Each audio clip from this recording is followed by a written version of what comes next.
In 1872, the Arizona wind didn't just howl through the canyons, it carried secrets. And for 17-year-old Clara Whitlock, those secrets were about to tear her world apart. Her family was pushing west, a single wagon in a sea of dust and rock, carving a new life out of land that was already ancient. They were headed for a promise, a new beginning. But every night, as the sun bled out over the horizon, Clara felt like they were running from something instead.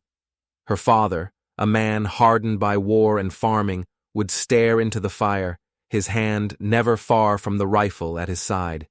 He had one rule, a rule he'd drilled into her since she was a child: stay away from the Apache.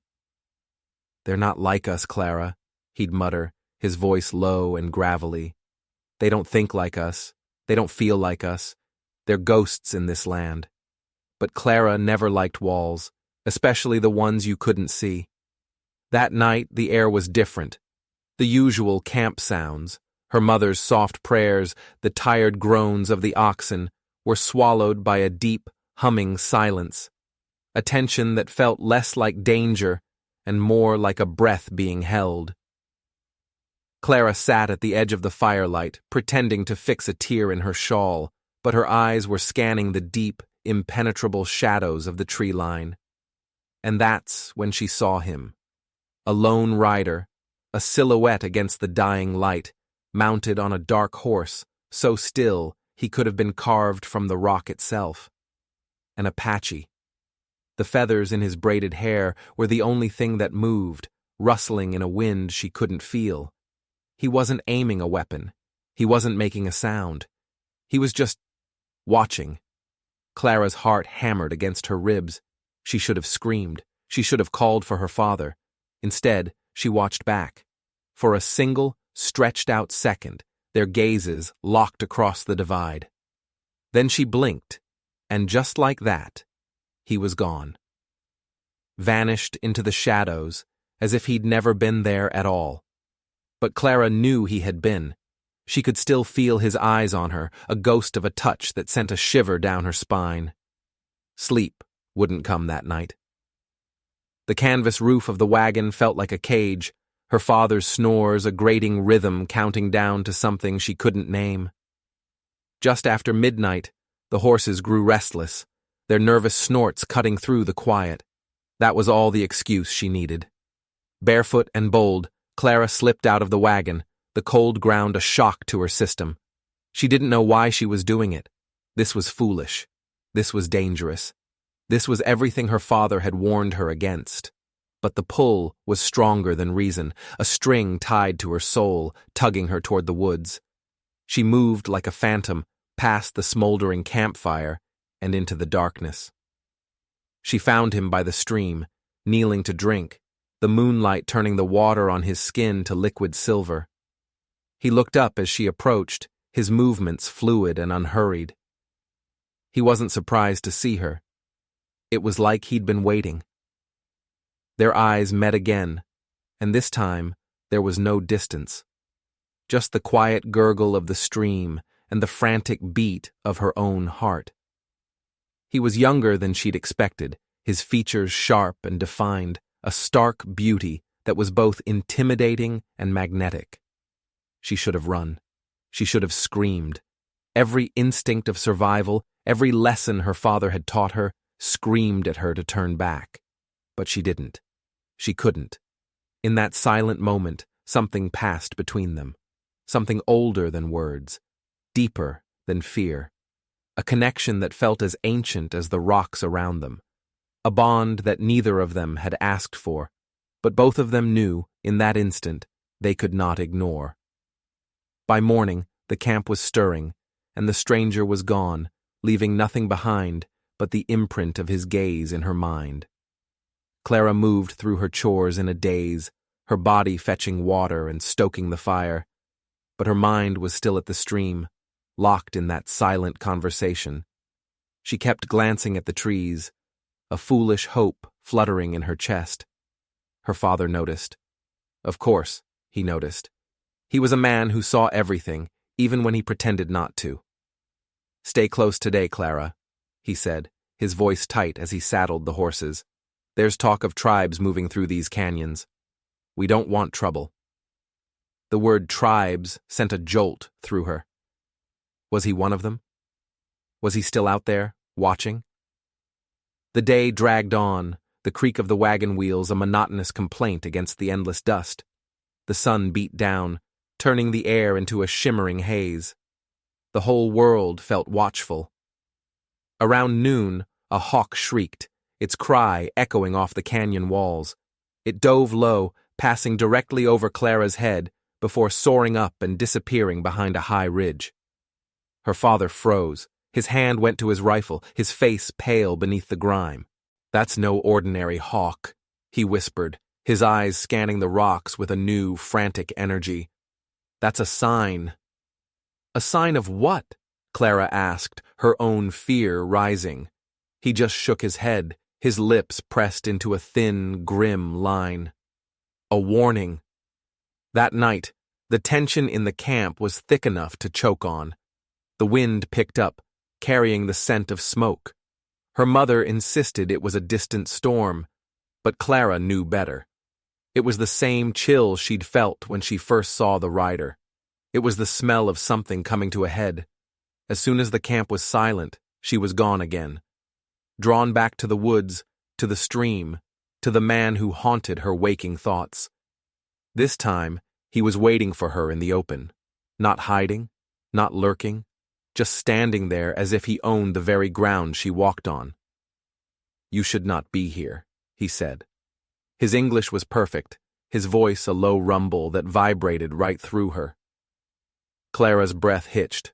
"Neither should you." But neither of them moved. The space between them crackled with unspoken things, with the danger and the defiance that had brought them here. The moon rose, huge and blood-red over the ridge, bathing the desert in an eerie, otherworldly light. It felt like the world was holding its breath, waiting to see what they would do. "Why are you watching us?" Clara finally asked, her voice a whisper against the vast silence. His gaze was intense, unreadable. "Because your people are blind to this land, and the land does not like to be disrespected." Was that a threat? Or just a fact? "We're just passing through," she said, though the words felt weak, hollow. A flicker of something, amusement, pity, crossed his face. No one just passes through. A shiver traced its way down her spine, a cold premonition that had nothing to do with the night air. "You should not walk alone," he added, his tone shifting. "There are things in these shadows more dangerous than me." Clara looked away from his piercing gaze, toward the distant, comforting flicker of her family's campfire. She could go back. She could walk away right now and pretend this never happened, that this man was just a dream. But she knew she wouldn't. "What's your name?" she asked, turning back to face him. He paused, the silence stretching out between them. "Tahu." The name felt solid, real. It settled in her mind like a stone finding its place in a riverbed. "Clara," she offered in return. Suddenly, a new sound cut through the night. Hoofbeats, fast, coming their way. Tahu moved in a blur. He grabbed her hand. His touch was warm, firm, and pulled her into the deep shadows behind a massive boulder. She didn't resist. She pressed herself against the cold rock, her heart pounding a frantic rhythm against her ribs. A group of riders thundered past, their torches casting wild, dancing shadows. White men. Their voices were loud, rough, their faces hard in the torchlight. Scouts, maybe, or something worse. One of them glanced toward the rocks where they were hiding, his eyes sweeping the darkness. For a heart-stopping moment, Clara thought he'd seen them, but he just spat on the ground and kept riding. When they were gone, the silence rushed back in, deeper than before. Tahu released her hand, but he did it slowly, his fingers lingering against hers for a fraction of a second too long. "Not everyone who looks like you is safe," he said, his voice low and serious. "And not everyone who looks like me is a threat." Clara looked up at him, at his face half hidden in shadow, and realized her heart was racing for reasons that had nothing to do with fear anymore. She had crossed a line tonight. A line drawn by her father, by her people, by the world itself. And she knew, with a terrifying certainty, that she was never going back. They met every night after that, a ritual of shadows and whispered words under a blanket of stars. Tahu became her teacher, the desert, their classroom.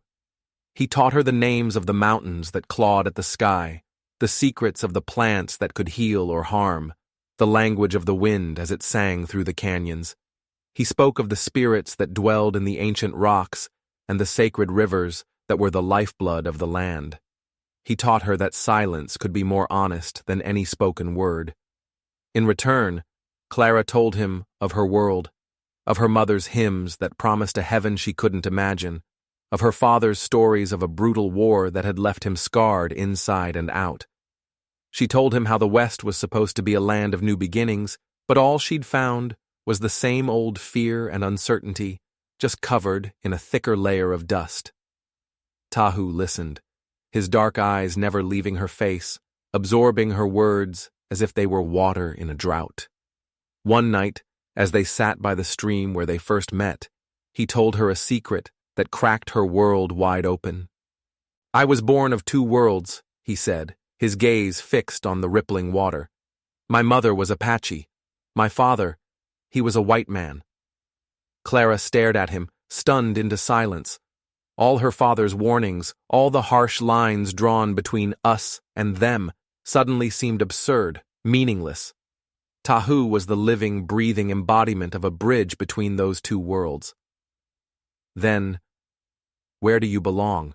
she asked, her voice barely a whisper. He gave a small, humorless shrug, a gesture of profound weariness. "Nowhere, or everywhere. It depends on the day." He finally looked at her, and there was a vulnerability in his eyes she hadn't seen before. "You understand more than you let on, Clara." Her chest tightened. He saw her. Not just the settler's daughter, not just a rebellious girl, but her. And in that moment, she wanted to reach across the small space between them, to close the gap, and tell him that she felt it too. That feeling of being caught between worlds, of not quite belonging anywhere. But she didn't. She couldn't. Not yet. The next day, the wagon train ground to a halt much earlier than usual. A thick plume of smoke was rising from the east, a dark stain against the brilliant blue sky. The men gathered in a tight, nervous knot, their voices sharp with fear. Rumors of Apache raiders, of burned-out homesteads, flew through the camp like poisoned darts. "We ride out before dawn," her father announced, his face a grim mask as he cleaned his rifle for the third time that day. "We're too exposed here. We're a target." Clara's stomach twisted into a cold, hard knot. They were leaving. Leaving this canyon, this stream, this secret world she had just begun to discover. They were leaving him. How could she say goodbye to someone she was never supposed to know? That night, she slipped away for what she knew must be the last time. Tahu was already there, waiting in their spot by the stream, as if he'd sensed her desperation from miles away. "We're leaving at dawn," she said, the words catching in her throat, thick with unshed tears. "I won't see you again." He stood in silence for a long moment, his profile etched against the moonlight. Then he gave a slow, deliberate nod. "Some crossings are only meant to happen once." "This didn't feel like once," she whispered, blinking hard against the sting in her eyes. "It never does," he said softly, "until it is." He stepped closer then, so close she could feel the warmth radiating from him, could smell the scent of sage and pine that clung to him. He reached out and gently, carefully, placed something in her palm. It was a simple bracelet, a string of woven leather threaded with small, intricately carved pieces of bone. It was still warm from his skin. "For memory," he said. She clutched it in her hand, the smooth bone a painful anchor to the reality of what she was losing. She couldn't speak. There were no words for the ache that was blooming in her chest, a grief so profound it felt like she was leaving a part of her own soul behind in this canyon. She turned to go before the tears could fall, before she did something reckless, something she couldn't take back. As the first hint of gray lightened the eastern sky, the wagon train began to move. The groan of the wheels, the thud of hooves on the dry earth. It sounded like a funeral march. Clara rode stiffly beside her mother, her fingers wrapped so tightly around the reins. Her knuckles were white. Beneath her sleeve, she could feel the bracelet against her skin. A secret pulse, a hidden promise, a constant, aching reminder. She did not look back. She didn't dare. They traveled for hours, pushing the animals hard, leaving the canyons behind for the wide, desolate plains that stretched out like a golden, empty sea. Her father rode at the head of the small column, his posture rigid, his eyes constantly scanning the horizon. The air was still heavy, unnervingly quiet. Then the first shot cracked through the silence. It was like a whip crack against the sky, sharp and deadly. Chaos erupted, women screamed, horses reared, their eyes wide with terror. Men fumbled for their rifles, their faces a mixture of shock and panic. Clara saw them then. Riders cresting a low ridge to their left, 5 of them. No, 6. Their faces were covered with dirty bandanas, their clothes the ragged, sun-bleached garb of desperate men. Not Apache. White men. Bandits. Someone yanked Clara from her horse, shoving her down behind a wagon. The world dissolved into a nightmare of sound and fury. Gunfire, the splintering of wood, the terrified whinnies of horses, the screams of the wounded. She saw her father, his face a mask of grim determination, returning fire. He stood his ground, a soldier once more, protecting his family. Then he staggered. He clutched his side, a dark crimson flower blooming on his coat. He crumpled to the ground. "Father!" Clara screamed his name, scrambling toward him, but her mother grabbed her, pulling her back with surprising strength. "Stay down!" she shrieked, her face ashen, her eyes wide with a terror that mirrored Clara's own. Clara watched, helpless, as the bandits closed in, their victory assured. The air was thick with gunpowder and the sickeningly sweet, coppery smell of blood. It was over. They were going to die here, in the middle of nowhere, at the hands of their own kind. And then, a new sound, a cry from the opposite ridge, a war cry, high, fierce, and utterly terrifying. A wave of riders poured over the ridge, a blur of paint and muscle and feathers. They moved with a terrifying speed and grace, arrows flying from their bows with silent, deadly precision. The Apache, the bandits, caught completely by surprise, broke ranks. Their faces, moments ago so full of cruel confidence, were now twisted in confusion and fear.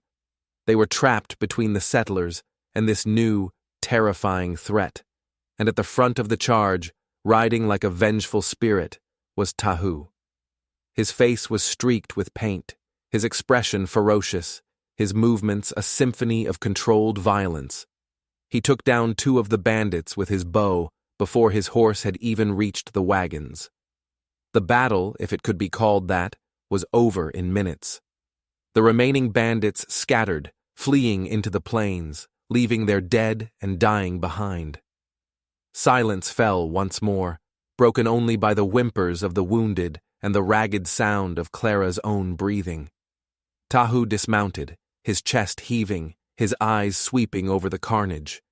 His gaze found Clara, and in that moment, the world fell away. The smoke, the blood, the fear, it all vanished. There was only him. He walked toward her, his moccasins silent on the blood-soaked ground. He ignored the fearful, stunned stares of the other settlers. He knelt beside her, his attention immediately focused on her father, who was lying pale and still on the ground. Clara stared at him, this man who was at once her secret and her savior. The man her father had taught her to fear had just saved his life. "He needs a healer," Tahu said. his voice calm and steady, cutting through her shock. The bullet must come out. He looked directly at Clara, his dark eyes holding hers. I can take you to one, but we have to go now. Her mother gasped, clutching her rosary, her eyes darting between Tahu and her wounded husband. Fear, disbelief, and desperation warred on her face. To go with him, it was unthinkable. To trust an Apache, it was madness. But to stay here was certain death for her father. Clara looked from her mother's terrified face to Tahu's steady gaze. There was no choice. Not really. She met his eyes and gave a single, sharp nod. We'll go. The journey was a blur of dreamlike horror. Clara, her mother, and 2 other wounded men from their party rode with Tahu and 3 of his warriors. They left the broken wagons and the dead behind, a grim monument on the empty plains. Tahu led them away from the main trail, into a network of hidden paths that wound through the rocks, paths the settlers could have traveled for 100 years and never found. The silence was thick with tension. Her mother rode with her head bowed, her lips moving in constant, silent prayer, refusing to even look at their guides. But Clara rode close to Tahu, the initial shock giving way to 1,000 frantic questions. Each mile they traveled, she felt the invisible walls between their worlds crumbling, turning to dust. Her father, slung over the back of a horse, drifted in and out of consciousness, his breathing shallow and ragged. As dusk began to settle, they entered a narrow canyon. The path opened up into a hidden valley, and Clara gasped. Nestled into the cliff faces, protected and concealed, was a village. Smoke rose from small fires, and the sounds of life, children's laughter, the murmur of voices, echoed softly in the enclosed space.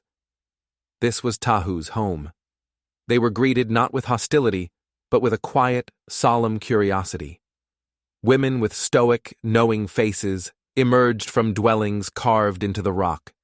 They took charge of the wounded immediately, guiding Clara's father to a large lodge lined with furs and fragrant herbs. An old man with braids as white as snow, his face a road map of wrinkles, began his work without a word. He was the medicine man, the healer. Clara sat outside the lodge, hugging her knees to her chest, watching the last light of the sun paint the canyon walls in shades of orange and purple. Tahu came and sat beside her, not too close, but near enough that she could feel his presence like a steady anchor in the swirling chaos of her emotions. Why? She finally asked, her voice low. Why did you come back for us? He didn't look at her. His gaze was fixed on the distant horizon. The hawk you saw. It was a message. Our watchers had seen the bandits trailing you for a day. I knew they would attack. I was already on my way. He paused, his jaw tightening. I tried to warn you. The hawk, the sign. Her father had been right. It was a warning from him. A wave of guilt washed over her, so strong it was dizzying. We never meant to bring this fight to your land, she whispered. He finally turned to look at her then, and there was a sharp, painful intensity in his eyes. But you did, he said, his voice flat, devoid of accusation but heavy with truth. You did. The silence that fell between them was heavier than any rock, filled with the unspoken history of 100 years of conflict, of misunderstanding, of blood spilled on this very ground. And yet, she didn't move away. She couldn't. That night, they were given food, a simple stew of corn and rabbit, and a place to sleep. Her mother ate nothing, her face a mask of cold suspicion. But Clara found herself listening as the women sang by the fire, their voices rising and falling like the wind itself. She watched the way children ran to Tahu, clinging to his legs, the way the elders nodded to him with a deep, quiet respect. He was not just a warrior, he was a leader. He belonged here, in the heart of his people, and she was the outsider, the intruder, the enemy. Yet, as Tahu came to sit beside her again near the dying embers of the fire, she felt a sense of peace, a sense of safety she hadn't felt in months. "Your father will live," he said softly. "The healer is wise, but the bullet has poisoned his blood. It will be a long recovery." He paused, and his next words sent a chill down her spine. "The land will not forget the blood that was spilled today. Apache blood." Clara froze. "What do you mean?" she asked, her voice barely audible. "One of my warriors was killed in the fight," he said, his voice hard as flint. "He had a wife, 3 children." The weight of his words crushed her. Her family had been saved, but at a terrible cost, a cost that would have to be paid. "What happens now?" she whispered, her heart pounding with a new kind of fear. Tahu looked at her, his eyes dark and unreadable in the firelight. "That," he said slowly, "is for the elders to decide." He stood up, a tall, imposing shadow against the star-dusted sky. "But his life," he said, gesturing toward the lodge where her father lay, "is now tied to mine. A life for a life. That is our way." Clara stared into the fire, the flames dancing in her wide, terrified eyes. She had thought the danger was over, but she was wrong. The real danger, she was beginning to understand, had only just begun. She wasn't a guest here. She was a prisoner of a debt she could never hope to repay. The days that followed were a strange waking dream. A blur of golden sunlight, the scent of medicinal herbs, and a tension so thick it felt like a physical weight. Her father began to heal, his fever breaking under the relentless care of the Apache medicine man, but his spirit remained broken. He would lie on his cot for hours, staring at the roof of the lodge, his eyes haunted. He refused to speak to Tahu, offering only curt, resentful nods. Her mother became a ghost, flitting between the lodge and the small space they'd been given, her rosary beads clicking endlessly through her fingers, a desperate mantra against a world she refused to comprehend. But Clara wandered. She stepped out of the cage of her fear and into the life of the village. She learned to grind corn on a flat stone, her hands clumsy at first, then more certain. She learned the names of the constellations from a woman with eyes as bright as the stars themselves. She listened to the stories the elders told the children, epic tales of creation and courage, of trickster coyotes and the spirits of the mountains. She watched the way the people moved, with a quiet grace and an unshakable connection to the earth beneath their feet. They were a part of this canyon, and the canyon was a part of them.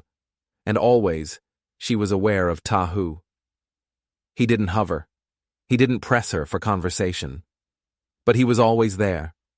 A silent guardian, a watchful presence at the edge of her vision. When she stumbled on a rocky path, his hand was there to steady her.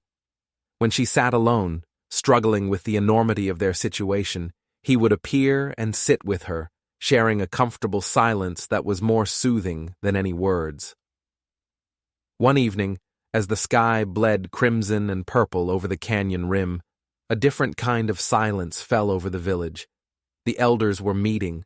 The council was deciding their fate, deciding her father's fate, deciding the price for the Apache blood that had been spilled. Clara's mother prayed, her whispers frantic. Clara's own heart was a frantic drum against her ribs. She found Tahu standing alone on a high ledge, looking out over the valley. "They're deciding now, aren't they?" she asked, her voice small against the vastness. He nodded without turning. "Yes. What will they do? Our law is old, a life for a life. The warrior who died, his name was Kale. His brother will demand justice." "Justice?" Clara felt a cold dread seep into her bones. "You mean, they'll kill him, after you saved him?" "The debt is not to me," Tahu said, finally turning to face her. His expression was grim. "The debt is to the people, to Kyle's family." Suddenly, another truth slammed into her, a possibility so monstrous she could barely voice it. The bracelet you gave me, she said, her hand flying to her wrist. The carved bones. What are they? Tahu's gaze dropped to the bracelet. He was silent for a long moment. They are story bones, he said quietly. Each one tells a piece of my life. The day I first rode a horse. The day I killed my first deer. He hesitated. The day my mother died. Clara stared at him, her mind reeling. This wasn't just a trinket. It was his life, his history. Why would he give her something so precious? Then he looked her straight in the eye, and the final, devastating piece of the puzzle fell into place. My father, Tahu said, his voice flat and hard, was a soldier, like yours. He was part of a patrol that came through our winter camp years ago. They said they were looking for renegades. My mother offered them food. They accepted her kindness. He took a sharp breath, and then they slaughtered them. 20 people, mostly women and children. My mother was one of them. Clara felt the air leave her lungs. The world tilted on its axis. Your father, she stammered. He was there? No, Tahu said, and the single word was like a gunshot. But he was with the man who led them. A man with a scar above his left eye and a silver star he wore on his coat. A medal stolen from a chief his men had murdered. A scar above his left eye. The image flashed in Clara's mind. Her father, washing his face in a stream, the faint silvery line just visible beneath his brow. She'd asked him about it once, and he'd brushed it off. A wound from the war, he'd said. A cold, sickening certainty washed over her. It wasn't just any soldier. It was him. Her father wasn't just a veteran running from the horrors of war. He was a monster running from his own sins. This wasn't a random encounter. Tahu hadn't just stumbled upon them. He had been hunting them. You've been following us, she whispered, the words tasting like ash in her mouth. All this time. You were never just watching. You were hunting him. Justice must be served, Tahu said, his face carved from stone. The spirits of my people cry out for it. So this was all a lie? She cried, her voice breaking. The meetings? The stories? Me? For the first time, a flicker of emotion crossed his face. A deep, painful conflict. I came for him, he admitted, his voice rough with emotion. But I did not expect you. The world shattered. The man who had saved her, the man she had felt an impossible connection to, was the son of a woman her father had helped murder. And now, he was the one who held her father's life in his hands. The debt wasn't just a life for a life. It was a son's vengeance. The council fire burned late into the night.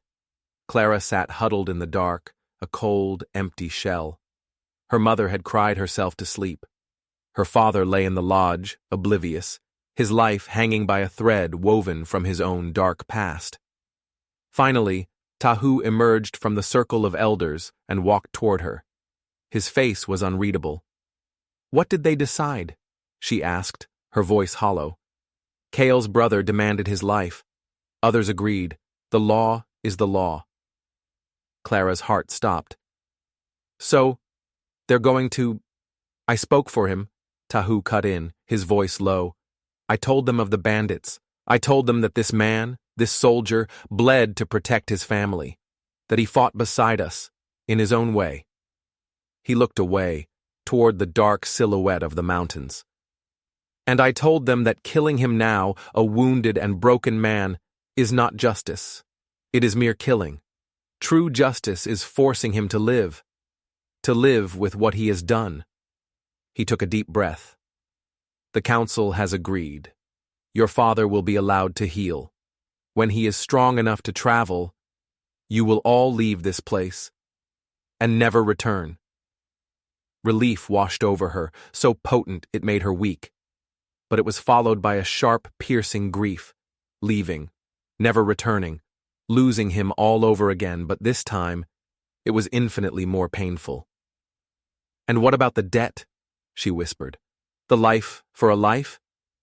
Tahu finally looked at her, and his eyes were filled with a sorrow so deep it mirrored her own. "I have taken the debt upon myself," he said softly. "I have sworn to the elders that I will take nothing from your world. No trade, no contact." He paused, and his next words were a dagger to her heart. "And no wife." He had saved her father. But in doing so, he had sacrificed their future. He had chosen his people, his duty, over the impossible connection that had sparked between them in the dark. He had drawn the line between their worlds once more, this time in unbreakable stone. There would be no bridge. There would be no crossing. There was only the canyon between them, wider and deeper than ever before. The healing was a slow, agonizing process, not just for her father's body, but for the soul of their broken family. The truth, once revealed, hung in the air between them, a poisonous, suffocating fog. Clara had confronted her father. He hadn't denied it. Lying pale and weak on his cot, the years of guilt seemed to collapse in on him. He confessed everything in a broken, rambling whisper. The raid, the stolen metal he'd long since thrown into a river, the faces of the dead that had haunted his dreams for 2 decades. He had come west not for a new start, but to run from a past that had finally caught up with him. Her mother, caught between the husband she thought she knew and the monstrous truth, retreated into a shell of prayer and denial. She wouldn't look at Clara, wouldn't speak of what she now knew. She simply pretended it wasn't real. And Clara existed in a state of suspended grief. She performed her duties in the village, her hands learning the rhythms of this life that could never be hers, her heart aching with the knowledge of what she had to leave behind. She and Tahu were like ghosts orbiting each other. They would exchange brief, necessary words. Their eyes would sometimes meet across the firelight, and in those fleeting moments, a world of unspoken pain would pass between them. But the easy silence, the shared understanding, was gone, replaced by the heavy weight of duty and sacrifice. The day her father was finally strong enough to ride, the air was crisp and cold. The Apache gave them provisions, water skins, dried meat, blankets. It was not a gesture of friendship, but the fulfillment of a bargain. They were being sent away, exiled from this place of harsh justice and unexpected mercy. As they mounted their horses, Clara's father did something she never expected. He walked over to the old medicine man, the healer who had tended his wound despite the blood on his hands. He stood before him, humbled and broken, and bowed his head. He said nothing. He didn't need to. The gesture was enough. The old man simply nodded, his ancient eyes holding a universe of sorrow. Clara searched the faces in the crowd for Tahu. He was standing at the edge of the village, near the entrance to the canyon, his arms crossed, his face a stoic mask. She urged her horse forward, stopping a few feet from him. "Thank you," she said, the words feeling small, inadequate. He just nodded, his gaze fixed on some point beyond her. "Tahu," she began, her voice cracking. She wanted to say everything. She wanted to scream at the unfairness of it all. She wanted to beg him to change his mind, to run away with her, to build a new world somewhere in between. But she said none of it. The canyon walls around them were a testament to the things that could not be moved. "Go, Clara," he said, his voice rough. "Go before staying becomes impossible." Tears streamed down her face as she turned her horse and followed her parents out of the canyon. She didn't look back, not until they reached the open plains and the hidden valley was lost to sight. When she finally risked a glance over her shoulder, the ridge was empty. He was gone. Returning to the world of settlers was like trying to breathe water. The town they settled in, a dusty collection of wooden buildings by a muddy river, felt small and suffocating. The people, with their narrow eyes and whispered gossip, were a constant source of irritation. Rumors had followed them. Tales of an Apache attack, of Clara's father being wounded, of their mysterious survival. they were treated with a mixture of pity and suspicion. The Whitlocks, the family who had gone into Apache territory and come back, changed. And they had changed. Her father was a ghost of the man he once was. The hard, angry edge was gone, replaced by a deep, quiet melancholy. He bought a small plot of land and worked it with a feverish intensity, not for profit, but for penance. He was trying to give back to the earth he had so violently desecrated.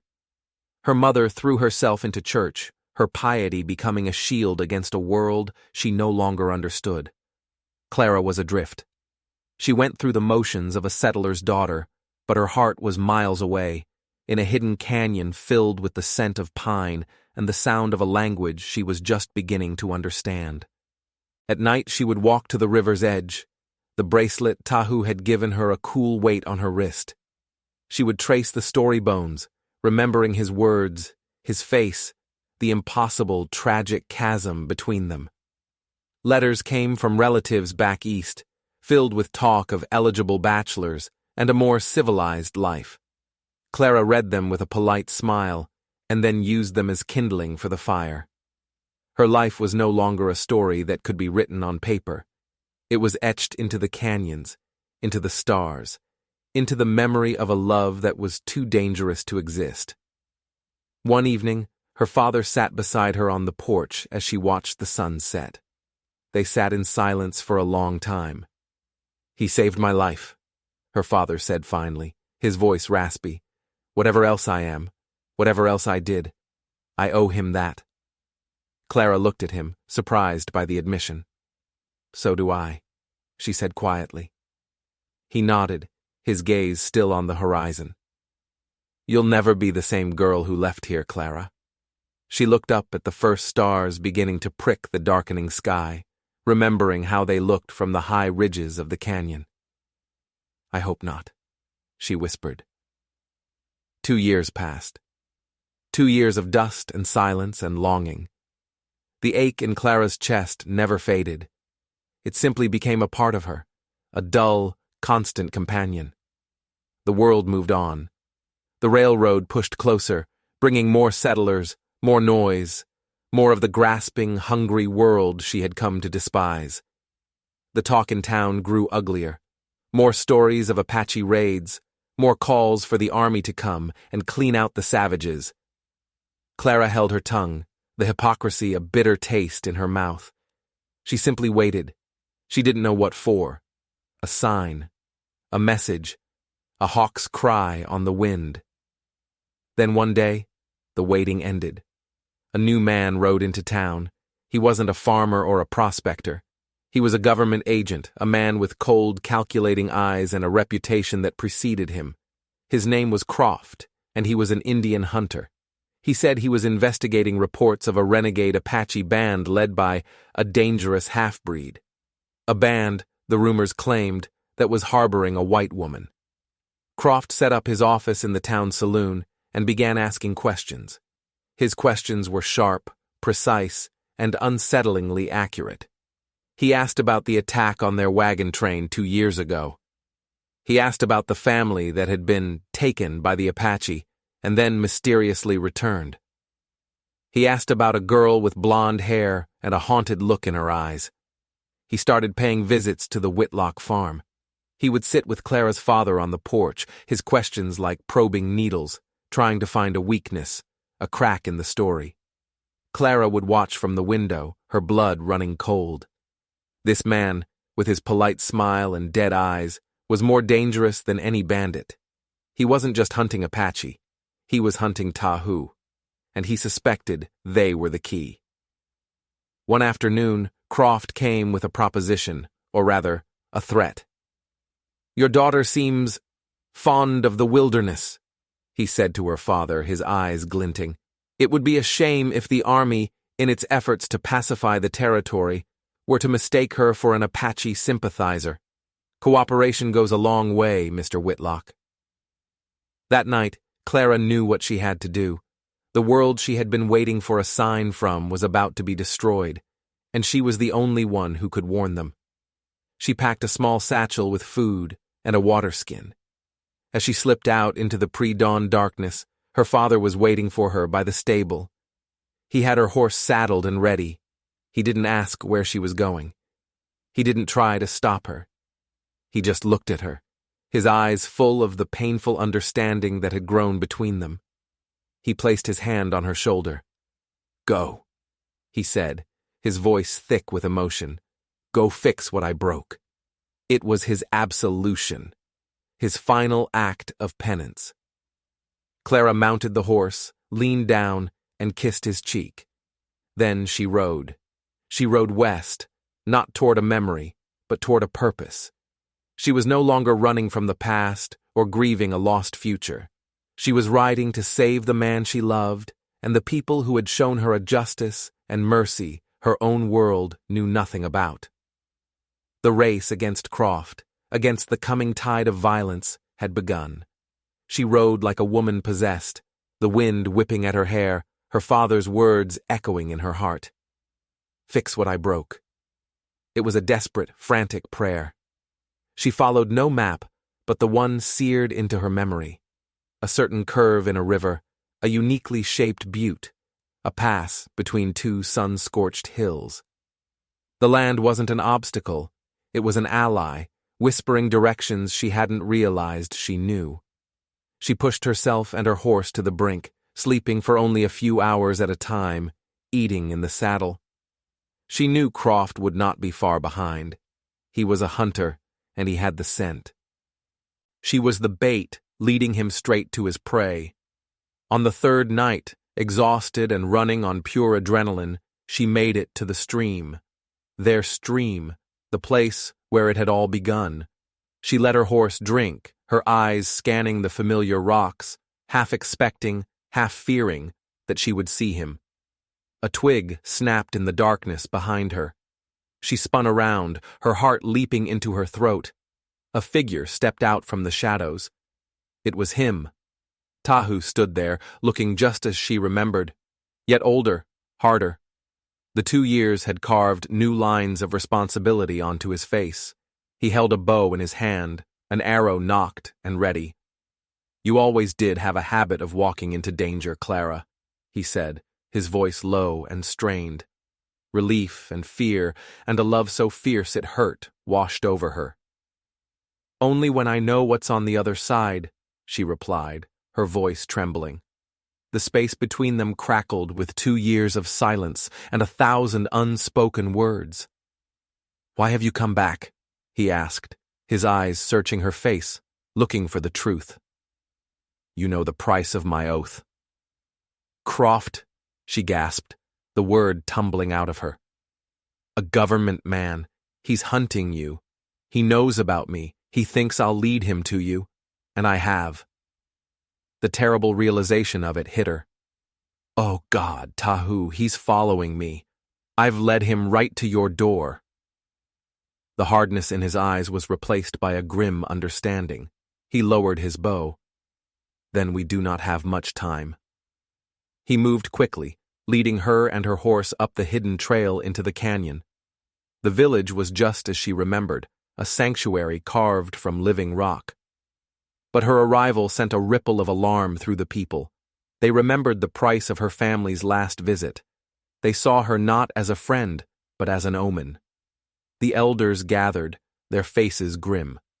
Tahu stood before them, with Clara at his side, and explained the threat that was riding toward them. He spoke of Croft, of the army, of the coming storm.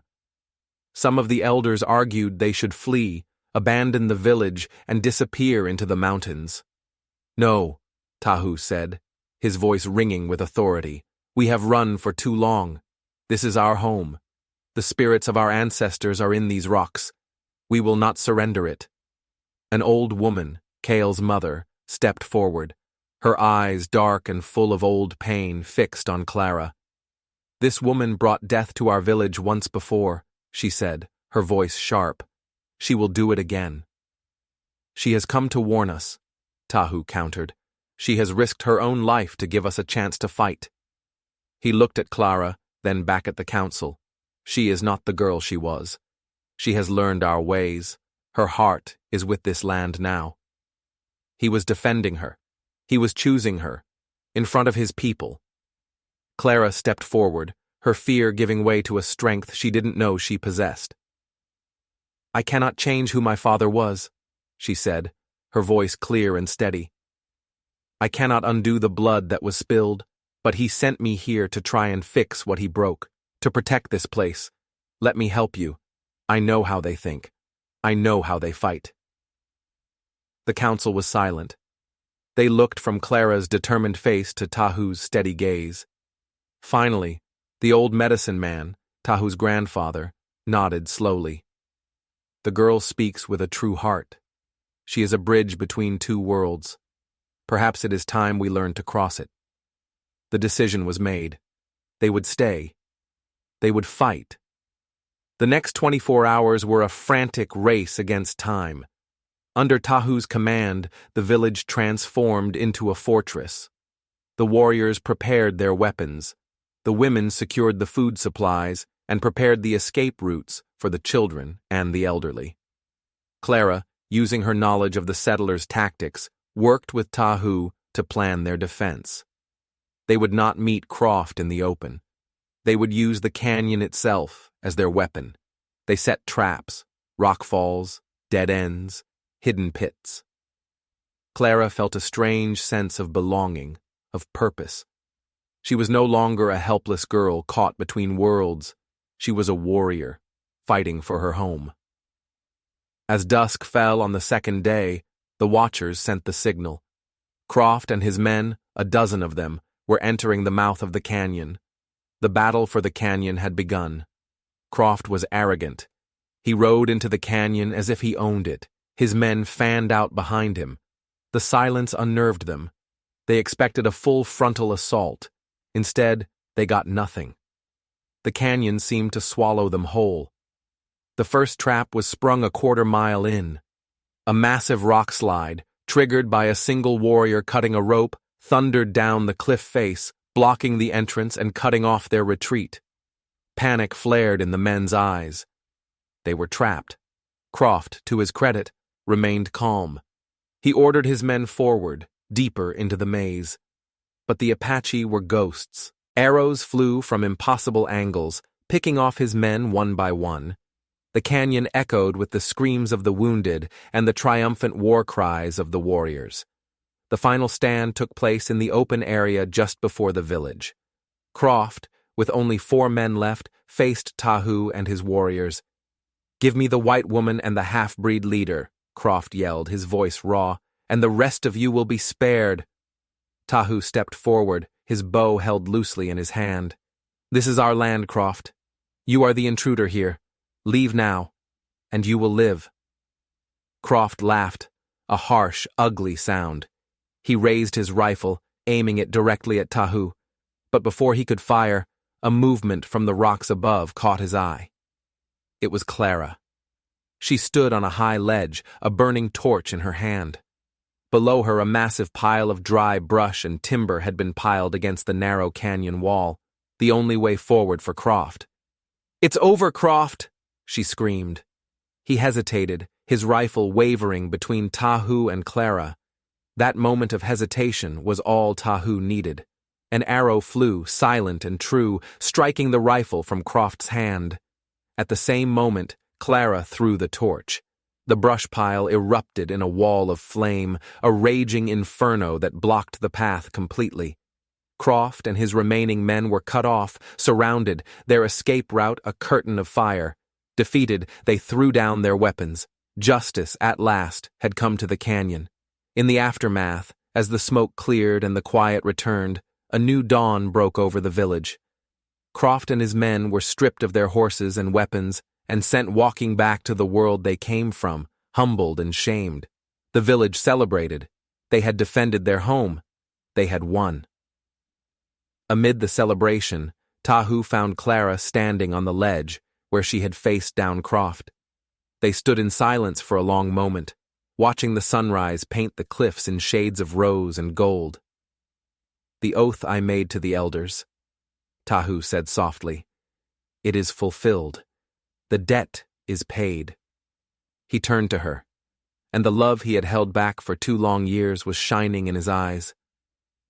"There is nothing between us now, Clara. No debts, no ghosts." He reached out and took her hand.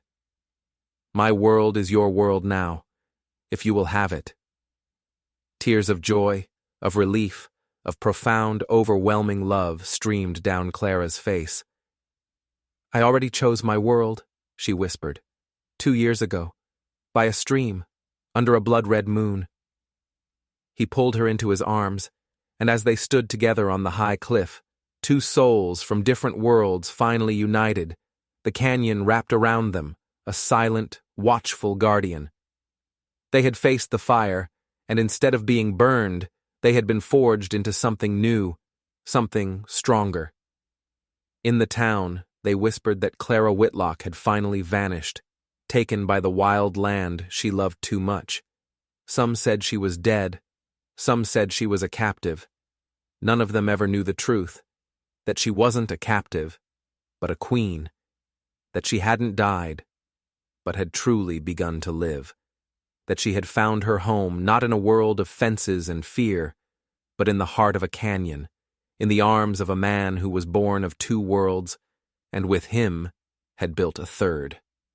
A world where a hawk's cry was not a warning, but a promise of a love that had defied an empire and found its own, lasting peace. If you were moved by Clara's impossible choice, don't forget to hit that subscribe button and ring the notification bell.